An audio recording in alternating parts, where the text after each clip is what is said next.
17 წელი ებრძოდა და მაინც ვერ გაიგო, გაიმარჯვა თუ დამარცხდა.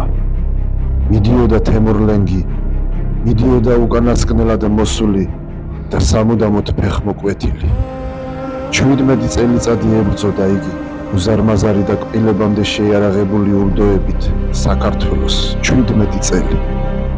სხვა რომელ ქვეყანასთან დასჭირვებია ამდენი დრო, სად დახარჯა ამდენი ძალა, ამ ერთმუჭა ხალხთან ბრძოლაში რომ შეალია სიცოცხლე და არმია.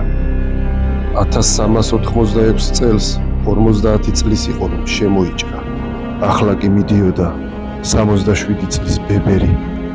მიდიოდა და არც კი იცოდა ნახევარი მსოფლიოს დამპყრობელმა დაიპყრო თუ არა ეს ერთი პატარა ცისქნა მარცვალი დედამიწაზე საქართველოს რომ ეძახიან.